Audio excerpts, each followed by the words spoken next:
all, good evening, everyone here. Thank you so much for inviting me.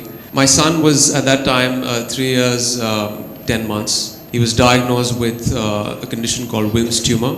It's a very rare case of kidney cancer. It happens to a very small percentage of kids worldwide. We found a 9 centimeter tumor that was growing on top of his left kidney. That was my, prime fear at that point of time, that this is going to take my son's life. The perception changed when I started informing myself, when I started reading up a lot about cancer. I realized that 70 to almost 95%, in my son's case, the prognosis is extremely good. Wilms tumor has one of the best prognosis as far as cancer goes. It's highly treatable, and that was very heartening for me to know. Our lives have changed ever since. We've started living a very new kind of normal. You make peace with the cancer in a way. It's this factor in the house. It's there in conversations that wasn't there. You can't wish it away.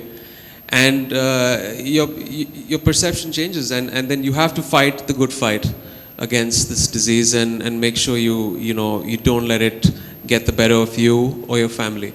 And that's exactly what we did. I just wish positive news sold as much as bad news did. That's the unfortunate part. But yes, there's also projections in the media that bring about positive effects of cancer, but there's no running away from the fact that it is the major killer worldwide today. So there is this dread that, there is this underlying feeling that what if, and another reason is when you have something like a diabetes or a heart, you deal with it, you have terms that you are constantly have been thrown towards you, which is 5-year survival. Your fight doesn't end after your chemotherapy or radiation. It is another psychological problem you go through for 5 years. We're still dealing with it. My son is on 2.5 years now, which is he's out of the red right now. But there are a lot of factors with cancer that actually add up the fear syndrome that we all have when we hear about cancer. There's metronomics, which is started off in India, which is again making it extremely approachable. A few hundred rupees for a treatment in an entire month, which is a paradigm shift, and I think it's really set the standard for India and the costing here. But yeah, costing is again a key issue for that income group, which needs to be attended to. Everybody takes upon himself to endorse a pan masala. He's definitely being very ignorant.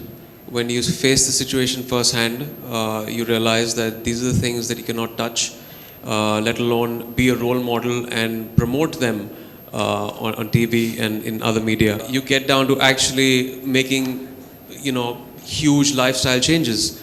For example, sleeping, handling stress, your diet. A lot of dietary things that are promoted by celebrities, they still don't know that is harmful.